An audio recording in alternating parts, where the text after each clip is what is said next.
बोला बोला। आ नैहरे से का करे बोले नहीं रहुआ? अरे तो के पता ना नया साल आवे वाला हप्पा गली। अच्छा तब तक कुछ मिलबे करी। काहे ना मिली, जरूर मिली। अच्छा टका देवी रहुआ ते बोल लेबे का बोल। आइल पानी नैहरे से गिफ्ट ले हा बेटा, आइल पानी नैहरे से गिफ्ट ले हा बेटा। अच्छा जब नैहरे से बुलैले ही बानी नया साल में तो कुछ लेन देन करही के पड़ी। अरे लेन देन काहे ना हो, जरूर हो। आज ले हम गिफ्ट राजा सबे का से बेटर, हाँ सबे का से बेटर, राजा सबे का से बेटर, सैया सबे का से बेटर। रात तेरी कितने गिफ्ट लेबे? नैहरे से बुलैले बानी तो कुछ देवही के पड़ी। अच्छा ते यही खातिर इतना बड़ा मुंह फुला के बैठल बड़ूंगा। अब मुँह ना फुलाए तो का तो का देखब का। अच्छा ठीक बते हमका मत देख, लेकिन बोल लेबे का। चल बोल बोल जल्दी बोल। अच्छा सुन तो सुनावा। काले मुगी के रानी हमके दा बताई, काले मुगी के रानी हमके दा बताई। बोला बोला, काहे चुप हो गइल? बोला ना, काले को बोल। सुना तानी सुनाई।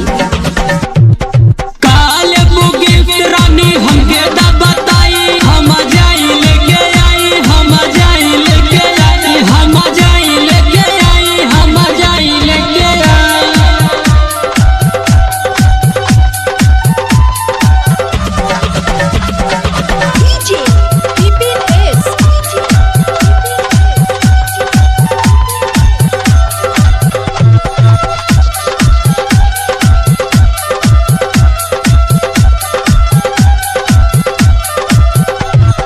अच्छा तो ध्यान से सुनिया, सुनावे चला तानी। सुनाइए दे, अपन सुना दे। लेकिन देखा भड़किया मत सुन के बताए देता नहीं। अरे हम एकदम डटल बाने सुने खातिर, तेरे बोल बोल। तो सुना, सुनावे चला तानी। हाँ सुना सुना। आगे रखे घगरा चाही सोनपुर के बिबिया, कानवा के बाली लैया ए हो मोरे सैया। का भाई सुन ला। सुन ली ते तो बड़ा खतरनाक खतरनाक गिफ्ट मांगत है रे। काहे भड़क गईला का? अरे ना तो सुना सुना। नकिया के नकिया चाही सबे का से बेटा, नकिया के नकिया चाही सबे का से बेटा। अरे तो इस साल धज के कहाँ जाइबे? हाँ बोल। नया साल में अपने सहेली लोग से जब हैप्पी न्यू ईयर बोले, समझला। नकिया के नकिया चाही सबे का से बेटर, हाँ हाँ सबे का से बेटर, राजा सबे का से बेटर, सैया सबे का से बेटर। का हो सुन लेला? हाँ सुन ले, मतलब ते अपन सहेली से जाइबे हैप्पी न्यू ईयर बोले। अब अइले बानी त अपना अड़ोसी पड़ोसी से बोलही के पड़ी ना। अरे ते इतना सच धज के जरूरी बता। आ जाए तो तोहरे नाम होई ना। आगरा के घघरा की सोनपुर के बिदिया, इतना तू साजी धज के कहाँ जाइबू धनिया। अरे तो के पता ना आई कुल गानम बहुत नहीं होवे। अब ते नई नवेली दुल्हन है, असमझदारो बाड़े। अब तक तोर टोना लग जाए तो बीमार हो जाएगी। हम का करे बाबू? नकिया के नथिया पेन भुला जाई टोना, नकिया के नथिया पेन भुला जाई टोना। अच्छा टोना लग जाई?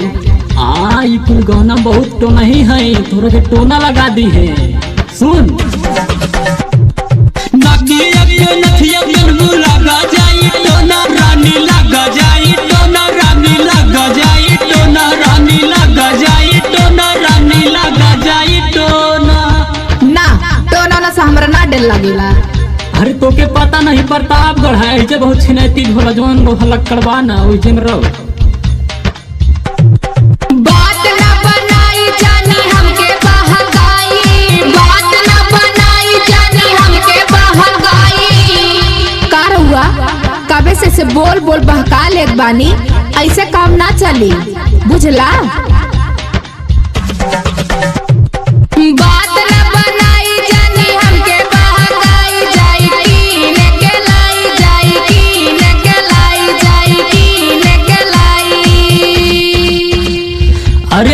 तोके बाकावत नहीं खेरे, तोरे अच्छे खातिर कहा तनी सुन।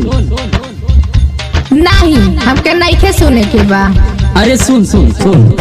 हैप्पी न्यू ईयर बोला रानी अखिया लड़ावा, हैप्पी न्यू ईयर बोला रानी अखिया लड़ावा। आज हम तो के ऐसा गिफ्ट दे कि ते इतना खुश हो जेबे, ते इतना खुश हो जेबे कि देवे से पहले हम बहुत खुश बने। Happy new year